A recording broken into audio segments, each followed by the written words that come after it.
Yo. Going live, guys. Going live. Woo! So we got the legend today. We got Tracey Lee. I'm so excited, guys. Only on Hip Hop Nation TV, South Africa, Johannesburg. Let's go, guys.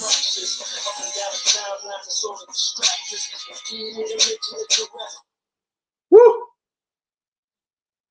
Okay, let's wait for Tracey. Says his car is going in. Man, why is it so slow? Why is my system so slow?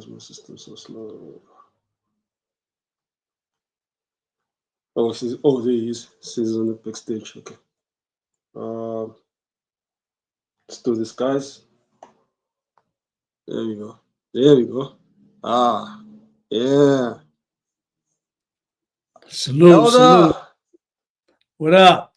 Welcome. Appreciate you, man. Oh, man, I appreciate it.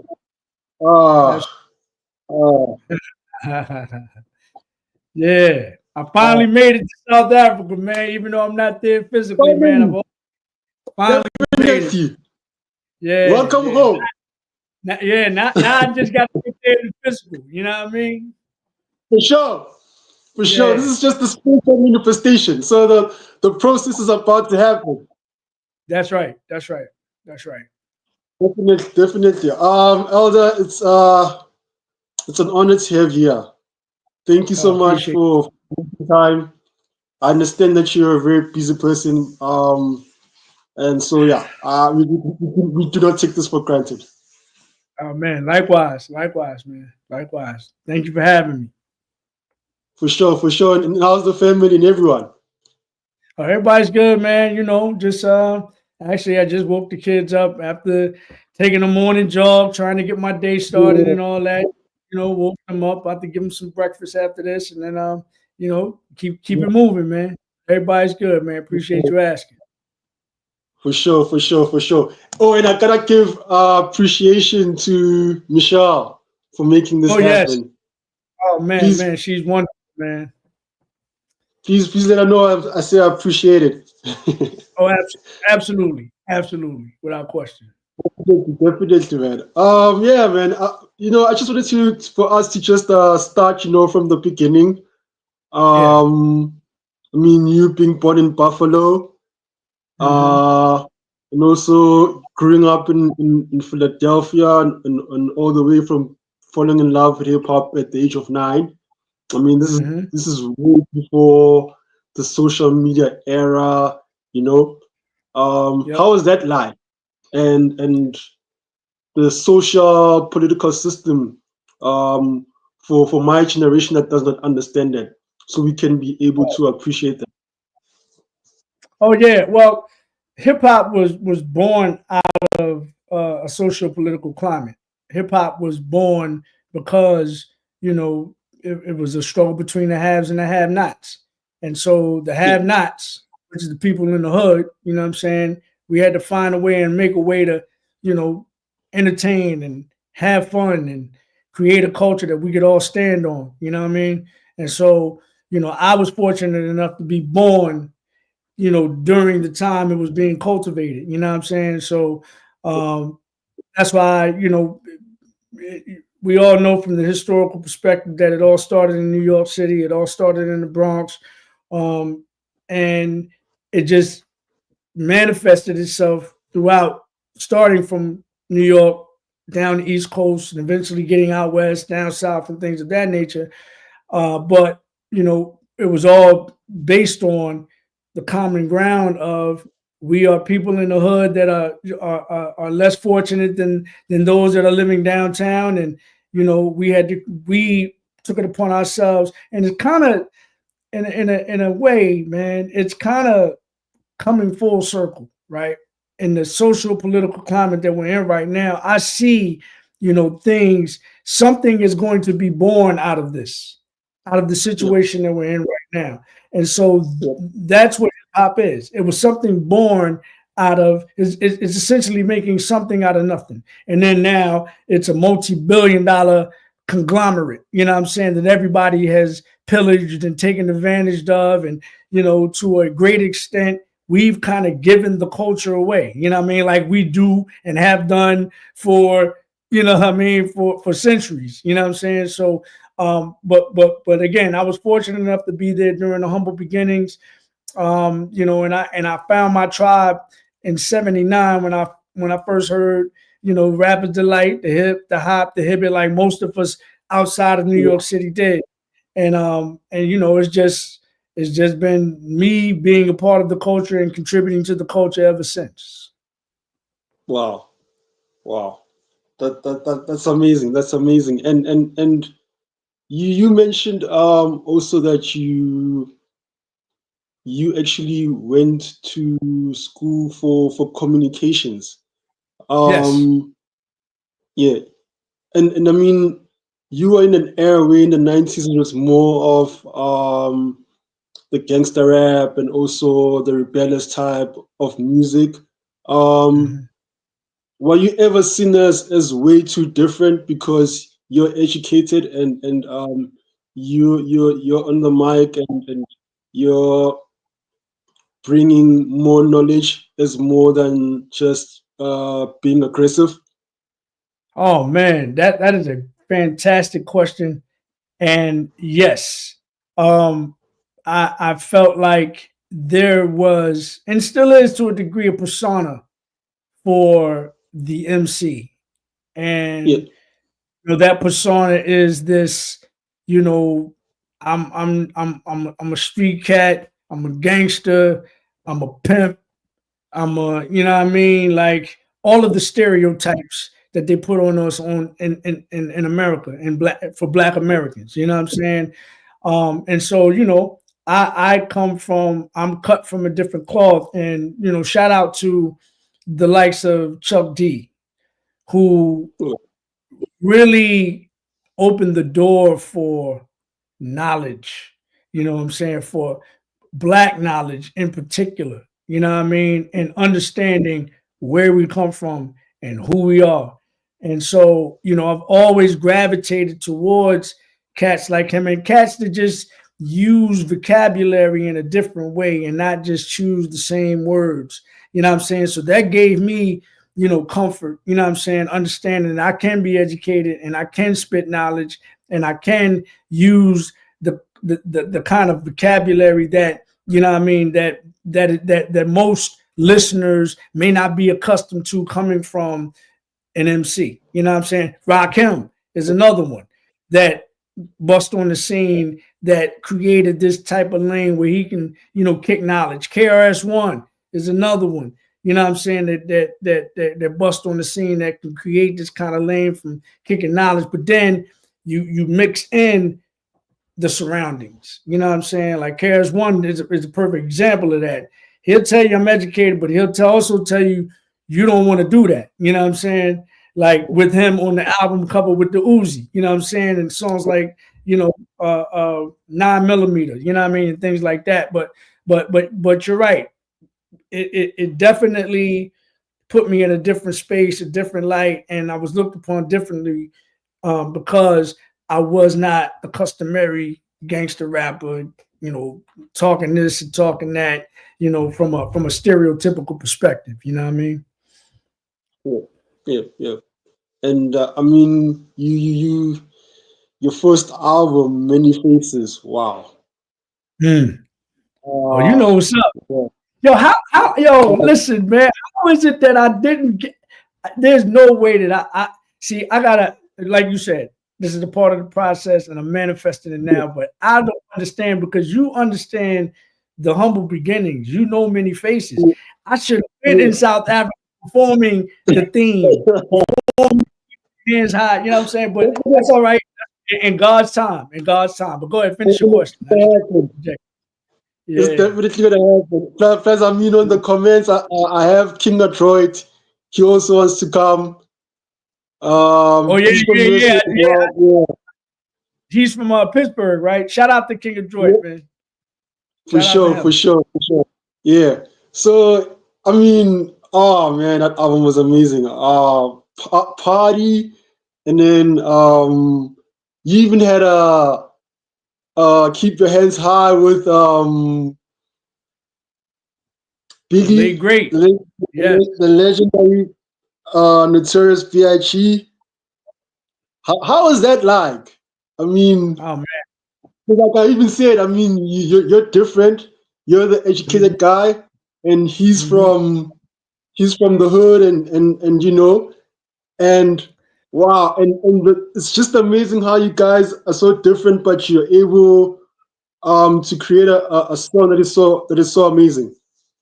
Yeah. Well, this is what I like to say about a lot of MCs, a lot of great writers. A lot of us didn't get the opportunity and the chance to further the education, you know what I'm saying, for whatever situation they may have been in, you know what I mean? So I was fortunate enough to be able to go to a good, high school and then eventually go to a great college, Howard University, and then eventually go to a great law school, Southern University. I represent black colleges in America, HBCUs, Yeah, you know what I'm saying? That's why I wear this shirt. But cats like Big, cats like, you know what I'm saying, other MCs that grew up in the hood and grew up in situations, they could have easily have gone to college as well because they're just as knowledgeable and just as educated, and they attack it from a different angle. So I say that to say that's how it worked. MCs that no matter what situation you may come from, you recognize who a ill MC is. You know what I'm saying? And so I think there was just that mutual respect between he and I, you know what I mean, Big. And also the introduction was made by another cat, that Mark Pitts, who also went to yeah, Howard University, was also Big's manager. And so yeah, Big had been listening to me for about a year and a half before I even got my deal, because D Dot and Big gave the cosign on me getting signed to Mark Pitts. Mark had to make a decision. So he would play the music and Big would be riding to the music. And he would tell Mark, yo, your man is nice. And so yeah, that's how that collab happened. You know what I mean? But, to come from, kind of two different worlds, you know what I'm saying? yeah, But still understanding each other's language. You know what I mean? yeah, That's how it yeah. happened. You know what I mean? And as you can see, the end result was just that. Yeah, yeah. Wow. And I mean also for Jay, also for giving you props. I mean on his the Black album, you could Mhm. tell with the What More Can I Say song, it takes the sample from this song as well. Mhm. How is that Yeah. like? Jay was there that night that me and Big did the record. So Yeah, Jay was there from the beginning, you know what I'm saying? And that was Big's man. You know what I mean? So um I mean, to be frank, he didn't really acknowledge me. He acknowledged Big, but people that know, they know. They know where it came from. They know where, you know what I'm saying? Like, so just that in itself, is a blessing. You know what I'm saying? Because I could have made records that nobody ever remembered and didn't inspire anybody, and that yeah, would have been that. But I take solace in the fact that even though you may not, put me out in the forefront and say, hey, yeah, salute to Trey Lee, I know and you know. And that's all I need. You know what I'm saying? yeah. Word. Ah, the confidence. I love it. Yeah, but I mean, um, even though also as well, I mean, after the first album, fast forward to the second album where you said it didn't go well. Mm-hmm. Well, So it never many came out. artists, it never came It out. never it Oh, never dropped it. He made it and wow, they never dropped it. You know what I'm saying? But go wow. ahead. Yeah, yeah. And I mean, so many artists are not able to come back from that. How are Mhm. you able to recover from that? Got a strong faith in God, brother. You know what I mean? I is yeah, and that's really it. I know that God gave me a talent. God gave me, He blessed me with a skill set, and a voice, that supersedes the industry, that supersedes the labels. You know what I'm saying? So whether I'm on a label, not on a label, as long as I have a voice and as long as I have the gift, then, life goes on. Now, I can't say, from a human perspective, my ego wasn't bruised just a little bit, you know what I'm saying? Because that was always my lifelong dream, to be a signed artist. And when I finally get there and I make a little noise, then all of a sudden the rug is taken from under you. So it took a second to kind of, get my head right, you know what I'm saying? Get in my element, get in my space, a lot of prayer, you know what I'm saying? A lot of prayer, and just believing that God got something greater, you know what I'm saying? Got bigger plans. So that's why we keep moving. That's why we keep going, you know what I'm saying? And we here 30 years later, you know what I mean? It's still moving, you know what I mean? So, faith, brother, faith. That's it. Faith. I mean, that's amazing. That's amazing. Because you actually even continued with furthering your education by getting a jurisdiction degree. Yes. Just to learn more about the music business. Yes. Do you still feel like even in 2025, from your experience, that artists are still making the same mistakes? Oh, absolutely. Absolutely. And a lot of that is not because they're not knowledgeable, not because it's not in front of your face and people have made these mistakes time and time again. It's always the ego. It's always the ego. Like, nah, it won't happen to me. I'm different. You know what I'm saying? I hear all the other horror stories. I hear other cats talking about, they went through this and it ain't going to happen to me. Okay. It's the ego. The ego it supersedes all of the knowledge, right? Not even, I don't want to use the word supersede. You allow it to override the knowledge. You allow it to override because you want fame. You know what I'm saying? You want to be noticed. You want to be known in the streets. You know what I'm saying? And that's what, you know what I mean? That is the reason why people continue to make these mistakes. You know what I mean? And so once you get past that, right? And again, we're human. So human beings always have a little bit of ego that tries to sneak in, and you gotta, you know what I mean? Kind of like, nah, in given situations.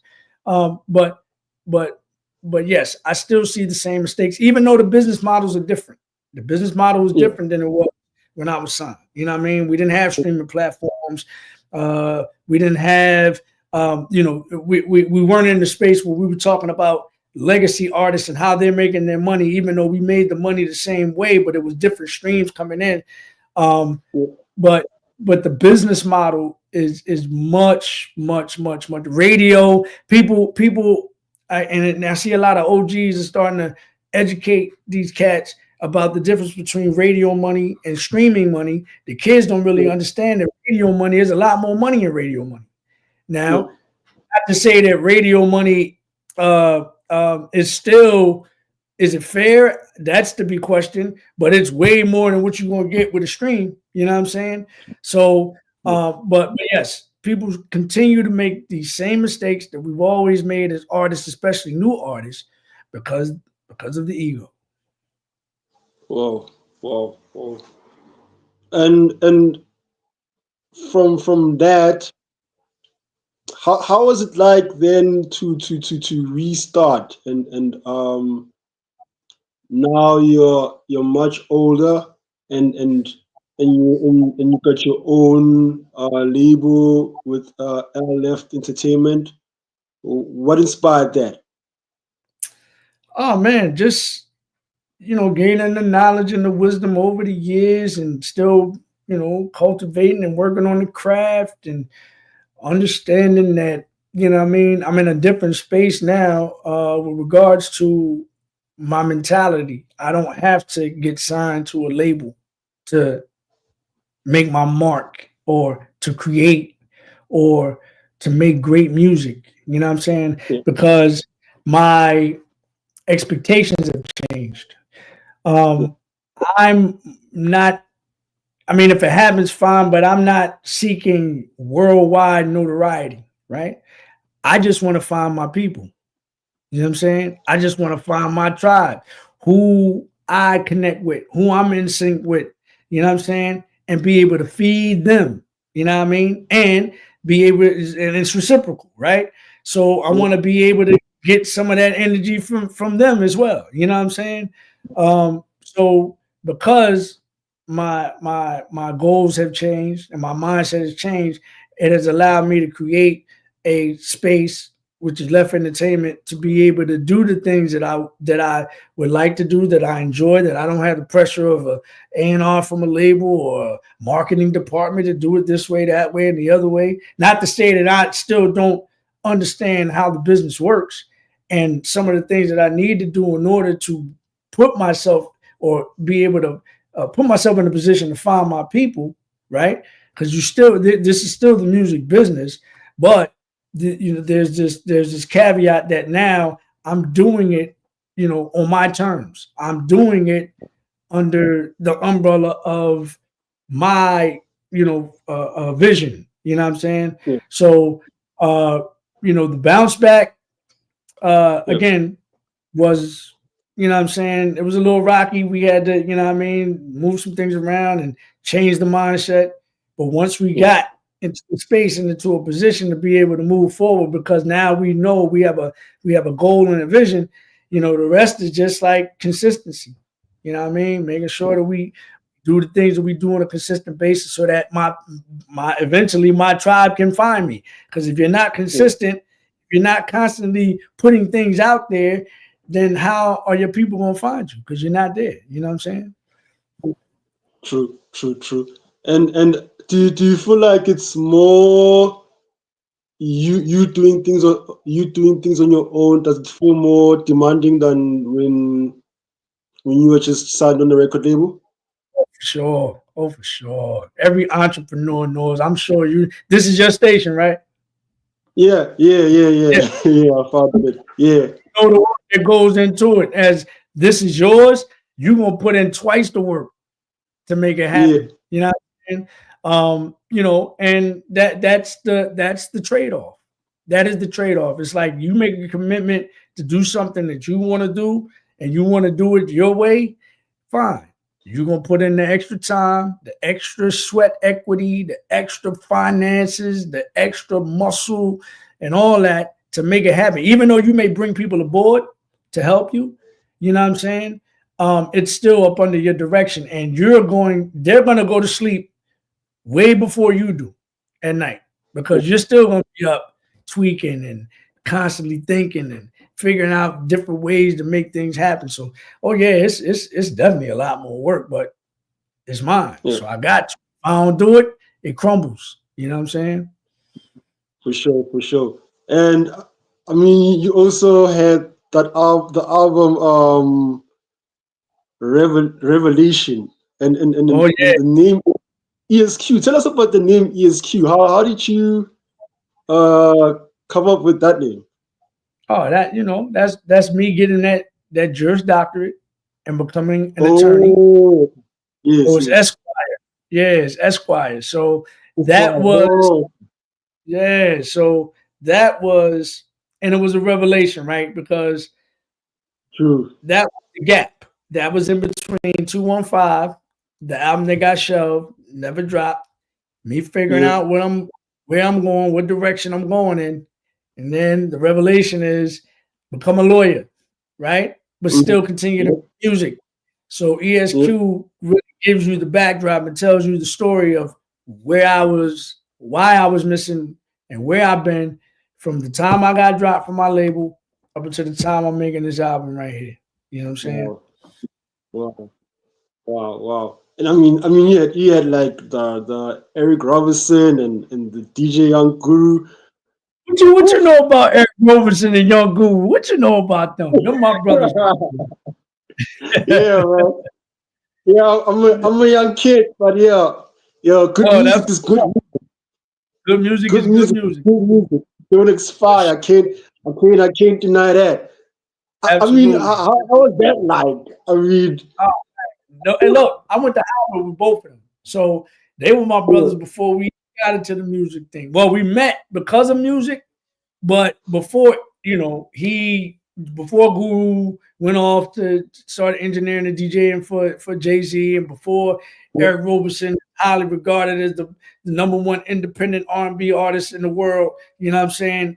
We were in college dorms. We were starving to death. We were, you know what I'm saying? We were, you know what I mean, in the books and all that other stuff. We were scrambling to, you know, put money together to get to the studio. You know what I'm saying? So we were in the mud. We were in the trenches together. So for us to be here where we are now and on this level, you know what I'm saying? It's like we was back, you know, in the dorms at college. You know what I mean? Easy. That's family. You understand me? They are family. Sure.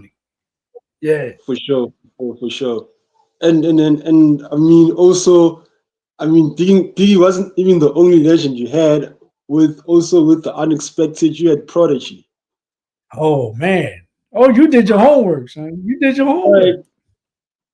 Yeah. Like no, like I let me say I come from okay, I'm the only child, but like you know, like I have friends who are older than me, so I'm blessed to have that friends who are older than me, like people that are old enough to be my brothers, you know, old enough to be my uncles, so they share the knowledge with me, and yeah, so I'm so blessed because of that, because now, you know, I'm able to have a conversation with you guys, and even I even had rest pairs, you know, I had Punchline last time.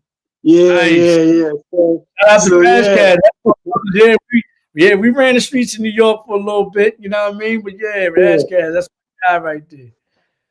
For sure. I mean, it's like the fact that you were able to have a song with Prodigy before he died, and also have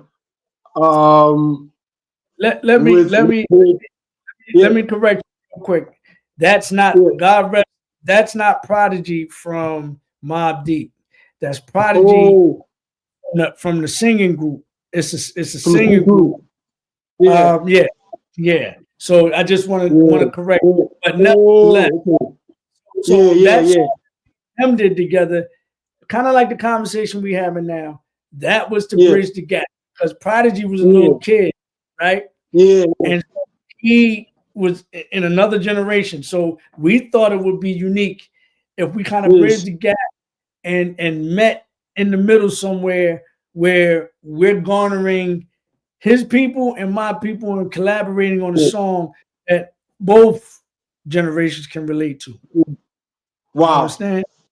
Yeah. I'm glad that happened because we can learn so much from you guys. You guys really paved the way. I know Hip Hop Nation TV is not enough. We haven't made enough effort to appreciate you guys, but I hope when the time comes, they got to listen. They got to start somewhere, and it's starting right here. You know what I'm saying? So man, we all have to help each other out. So this is beautiful. Yeah, for sure. And I mean, right now, I mean, I was blessed to hear your single, the Pivot. How are you able to be so consistent? The thing that's amazing about your generation is that you guys can rap for decades and still be able to sound like the way you sounded before, or even way more better. Yeah. Listen, I go ahead. Yeah. How do you guys do that? Like I see that with you, with Busta, with Rez, with Punch. Yeah. Like I'm still trying to find the secret recipe. I don't know. The secret recipe, right? Hey man, look. Shout out to Busta too, because he was on my first album. He was on Many Faces as well. But I think it's I had these conversations with my people all the time. I think when our mothers were 50, because that's where we are right now. Like they always say, today's 50 is not your mother's 50, and their mother's 50 is not their mother. I think that the difference between the generations up to us, Generation X, was hip hop. Hip hop changed everything. Hip hop closed the gap between like as far as the communication, as far as what's cool, what's hip, changed the gap between the generations after that. See, there was a bigger gap with my mom's generation and her mother's generation between the child and the parent. Whereas our children are getting the residue of what we created. You see what I'm saying? Like we are now in a hip hop nation. We are now in a hip hop world. Whereas before that, you went from the blues to rock and roll to R&B to disco. You see what I'm saying? And hip hop is a culmination of all of that. Gospel, I left out gospel. And so each generation gravitated toward a different form of music, whereas hip hop is a culmination of all of it. You know what I'm saying? And our generation specifically were the beneficiaries of all of the other genres, all of the other generations before us. So, we can sit down and listen to a Stevie Wonder record and appreciate it. You know what I'm saying? Because that's what we were brought up on. We've been Michael Jackson, all of these, the Jackson 5, Motown, Philadelphia International, Gamble and Huff. Like we benefited from that and created this thing out of basically our conversation at the beginning of this interview was about creating something out of nothing. You know what I'm saying? And so this was the creation based off of us getting all of the stuff from the generations before us, creating this new thing, and now we passing hip hop along to the generations after us. And so because we created it, we could basically metamorphosize at any given time in any given space when it comes to hip hop and the culture. So it was, as long as we're living and breathing, it'll never get old to us. We can always adapt. We can always speak the language. You know what I'm saying? Because we created it. You know what I mean? So that's how we're able to sustain and be relevant and be current and things like that. You know what I mean?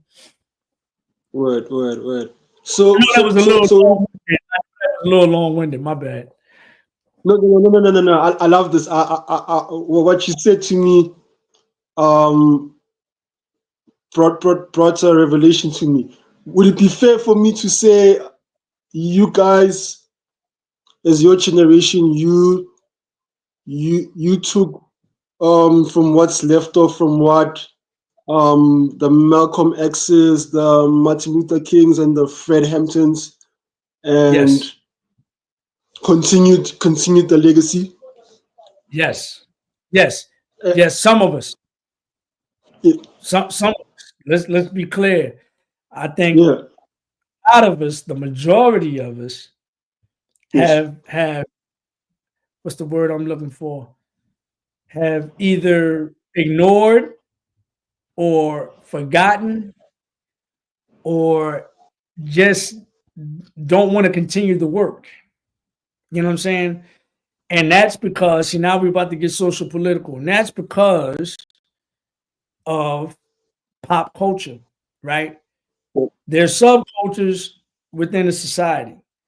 Popular culture has the biggest influence on people.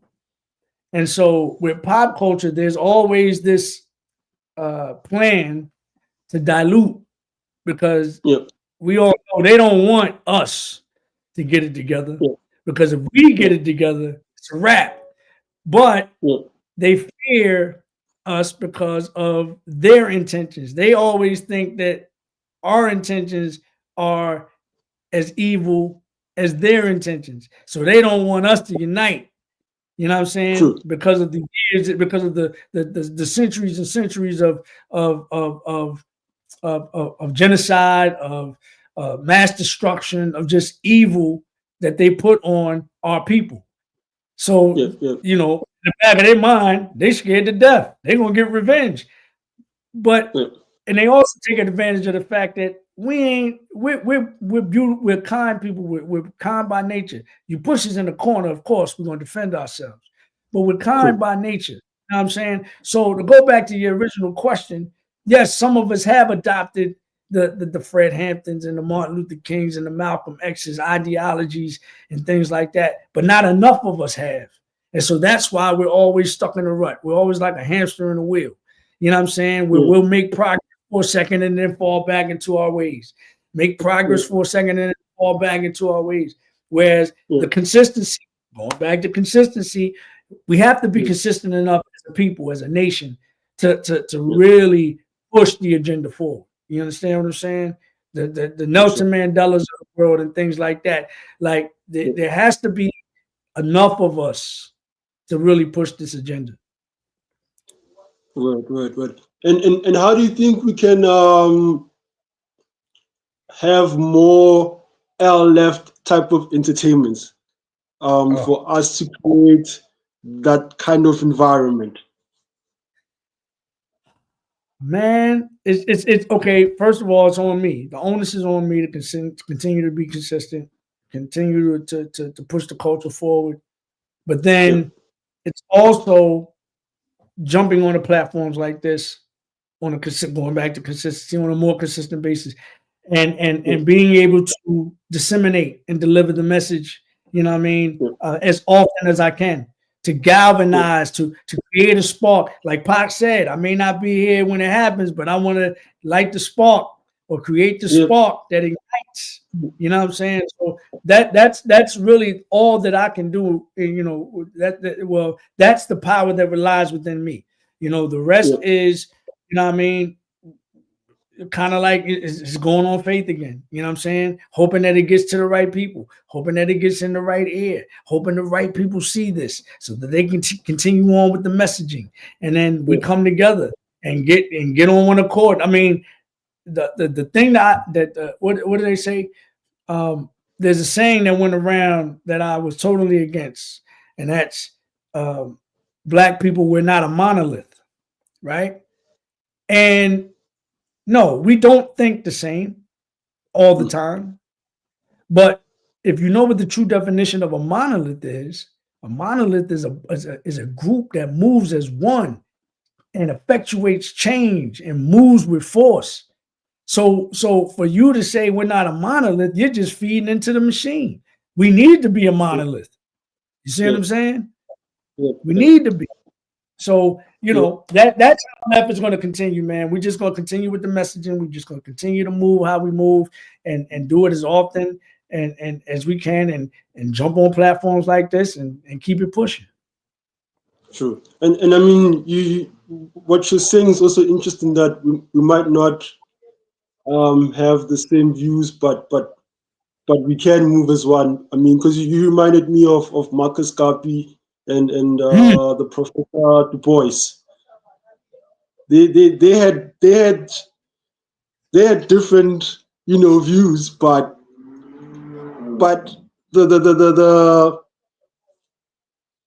the agenda was the same. If that would be the right word for me to use. Absolutely. Listen, here in America, there's an administration here, as you know, that they bicker and beef all the time. It's dissension in their space all of the time. But when it comes time to vote on certain things, they all vote same way. They may not agree with it, but they all moving in the same direction. And I'm like, you see, this is, you know, I mean, it doesn't benefit us, but you can take the ideology. Like, yeah, we're going to disagree. We may differ, man, but you got to think about the whole as opposed to the sum of its parts. Yeah. How you going to get things done as a whole if you always constantly think about yourself? True. But do you think maybe with the hip hop culture, do you think we may have been particularly responsible for feeding the South? For feeding the what? The South. Like you know, as MCs, we have that certain ego. Do you think we may have exceeded sometimes? Oh, That's or should I say, me as an audience, maybe interpret it wrong and then apply it wrong. I got you now. Yeah. Yes and no. Yes. Okay. So, hate to say that, but it's real. Most people are sheep. Most people follow. You know what I'm saying? Yes. There's only a select few that lead. You know what I'm saying? So, as sheep, right? Sheep are going to follow what's popular, right? So, if you understand your position and you understand that you can move a lot of people with your voice, isn't there a responsibility there? Most True. MCs will tell you no. They adopt. Charles Barkley had a commercial back in the day, like, I am not a role model, right? Yes, you are, in my opinion. If you have the ability with words and with a voice to effectuate masses of people, you are a role model. You do have a responsibility. So going back to the ego, right? I think as an MC, you do need to have bravado, right? Especially when it comes to, and that's because that's what the culture was built on. It was built on who's the nicest. So you do have to have bravado, but you also have to understand that you have a responsibility as well. When you can get on a mic and thousands of people can be affected, millions of people can hear your stuff on the radio any given day of the week. You know what I'm saying? Hundreds and tens of thousands can come buy a ticket and come see you at a show. I saw this clip of Tyler, the Creator, him by himself, incredible performer, sat on that edge of that stage by himself and had the whole crowd doing this. When you got that kind of power, you got that kind of power, just something as simple as this. You got that kind of power, man. You got to own up to that responsibility. You dig me? Like, just from a moral perspective. See, I'm built on morals. A lot of cats ain't. There's from the time you're a child, you know the difference between right and wrong, good and bad. You know what I'm saying? Evil and good. You know what I mean? And it's really as simple as that. I have moral fiber. I'm built on morality. You know what I mean? And that's a whole nother discussion that people, want to debate and things like that. But when you got the ability to move that many people with your words and with your voice, you definitely have a responsibility. Wow. And I mean, you've been working close with influential people like Kanye West. How is that like? I call Kanye young before he got the billions, but I tell people all the time, Kanye is the same Kanye he was before the billions came about. But also the passing of his mother, in my opinion, affected him, tremendously. And I don't know who would be the same after you lose somebody as close to you as his mother was to him. That had to be devastating. You know what I'm saying? It takes an effect. You know what I mean? Let's not kid ourselves. But the young Kanye, I mean, incredibly gifted, incredibly talented. We did 2 songs together on Live from the 215 on that album that never came out. But he knew from back then what he wanted to do when things started to move. He knew how he wanted it to sound. He knew the direction that he wanted to go in. He always had a vision, and he stuck to it. Like, he very stringent. You know what I'm saying? If he got something in mind, he want it done that way, and he's going to find a way to get it done the way that he visioned it, no matter what outside forces try to come in, blah, blah, blah. But again, I wasn't fortunate enough to work with him after that. And once he got the money and all that other stuff, I remember the last time I saw him was like in 2000 and I want to say 09. Was that 2009 maybe? No. After that. It was after that. Maybe like 2014, 15, something like that. I saw him in Vegas. But when I saw him, I could tell he was a different person mentally. You see what I'm saying?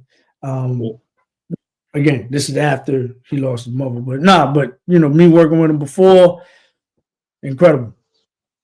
Yeah. And do you think there should be enough programs for mental health for artists? Absolutely. As a matter of fact, that's crazy. First time I'm telling anybody this, I'm gonna go back to school again eventually once my kids get older. I have a 10 and an 8-year-old, and I want to go back for psychology, get a PhD. Wow. And that's because I think a lot of people, especially in hip hop, they need counseling from time to time, because there's a lot of things that happen in this game that people don't speak about. There's a lot of outside forces. You know what I'm saying? Once you do get signed and once you do start, creating this incredible music, there are outside forces that come in. There's the weed, there's the cocaine, there's the liquor, there's the chicks, there is people with ulterior motives. There's family that expects you to, once you start making a little bit of bread, to start kicking them back something. Same thing for athletes too. But I think, people in these positions, artists in these positions, they don't have anybody to lean on or to help them get through these situations. They have more people that are more or less bloodsuckers. You know what I'm saying? Just trying to take, trying to use them all the way to the last drop. And then once it's gone, nobody's around. You're by yourself. Wow. All your friends are gone. Family don't call you no more. You know what I'm saying? The record company don't, you're dropped. So there's no need for your creativity. You know what I mean? So that could take a psychological effect, man. You know what I mean? Wow. So I want to be able to, put myself in a position to at least help some of these people out. You know what I mean? And get through it. You know what I mean? Because I went through it. So. For sure. Wow. Whew. OG. What you said there was yeah. It's very touching. And I'm so blessed that I've had the opportunity to still speak with you. You know what I'm saying? No doubt. Because this won't be the last. Definitely, because because there's so many artists that are great like you. We never get the chance to celebrate them while they're still alive. So I'm just happy that I got the chance to speak with you. No doubt. For sure. Yeah, and I'm looking forward to more interviews and more. Yeah, definitely. You're coming home. Oh, and listen, matter of fact, I need to figure out. Maybe you can help me out. I need to figure out how I can get the music down there in the proper spaces, whether it be at the radio station, at the clubs, and wherever it can be heard. Man, I want to get my music down there for sure. Definitely, we gotta have that discussion. Okay, sounds good. Yeah, I'll see from my side what I can do. Sounds good. And also you've got this new single, right? The Pivot. Mm-hmm. Yes. New album coming out? I don't know, man. I've been wavering back and forth on that, but I'll tell you this. got a collaboration album coming out with my man Derek D. Angeletti, aka the Mad Rapper, aka the Mad Producer. We got a 6-song EP we about to drop, and yeah, that's definitely coming out this year. You know what I'm saying? As far as the Tracey Lee solo album, still trying to. I got a bunch of records that I'm gonna drop, visuals for records that I'm gonna drop. yeah, I still don't know if I'm gonna drop an album yet. I don't know. I gotta figure that out. But I'm inspired. You know for what I sure, mean? for sure. Wow, definitely. OG. So no performances yet. I got a performance Alright. in Boston. Yeah, I got a performance in the States in Boston, Massachusetts on April 16th. But yeah, hey, great segue. That's why we got to start putting our name in the hat to get down there, man, and to get to some of the other nations in Africa, man. I gotta, yeah. So we that's going to be, you know what? That is going to be the pursuit for 2026. I will get down there and I will get a few shows in a couple of nations in Africa in 2026. We're going to make it happen. You and I, all my connections out there, we're going to make it happen, man. Make it happen. For sure. Yep. For sure. Yep. OG. Okay. OG, man, I appreciate it. Thank you. I'm so blessed. Yeah, Thank you. I wish you all the best in everything that you're planning. And it's an honor and it's a privilege Likewise. that you allowed me to be part of this. Nah, likewise. Appreciate you. Hip Hop Nation TV, salute to you. Sure.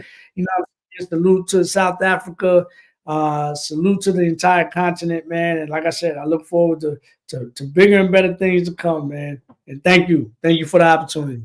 Shout out to the family. Shout out to L Left Entertainment, guys. Yes. Thank you so much for making this interview happen. We Word appreciate you guys. Even though you might be in the background, but please know you're still important. What you guys are doing is amazing. We love Thank you you, guys. man. Love you too, man. OG. Much love, OG. Peace. Peace.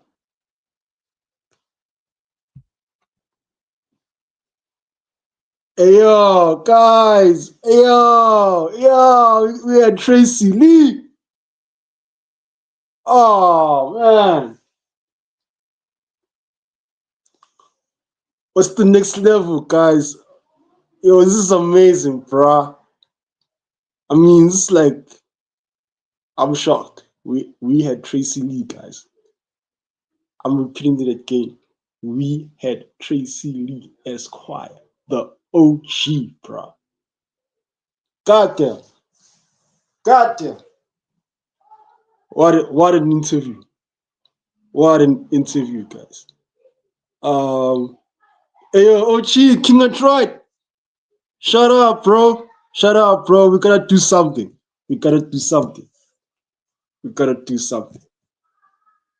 Whew. Guys, as you all know, I am the Mighty Ecliptic. Find me on Instagram. Find us on Hip Hop Nation TV and Instagram as well. You know, watch our YouTube interviews, man. Yeah, we've been doing this. How long have I been doing this? Almost 4 years, bro. Such a short space of time with so many great hip hop artists on this platform, guys. I'm shocked with the little that we have, but we have people that are so amazing coming on this platform. Oh man, this shit is God's grace right here, guys. Yeah, it's not me. I can't take honor. You know what I'm saying? Yeah, this is some divine power shit going on right here. Let's take hip hop to the next level. Let's turn it to a civilization. Hence, we're calling it Hip Hop Nation TV. You know what I'm saying? Nothing altered. You know what I'm saying? We're tired of the corporate media telling our stories, guys. Let's start being the ones that tell the stories. So for sure, shout out to everyone that's been supporting us. We're growing, baby. We're growing, baby. Oh, more than like 3.7 thousand views. I mean, shit. It's crazy, crazy, crazy, crazy, crazy, crazy, crazy. Didn't see it coming. But anyway, guys, peace. I'm out. Let me just bump the single for the last time, because I mean, whew, I don't know any rapper doing something dope as this. Not too many rappers doing something as dope as this.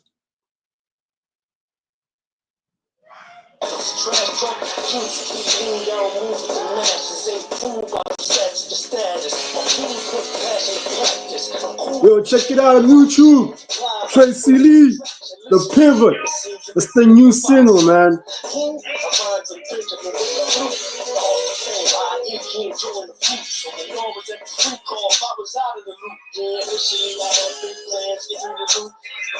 Peace, I'm out.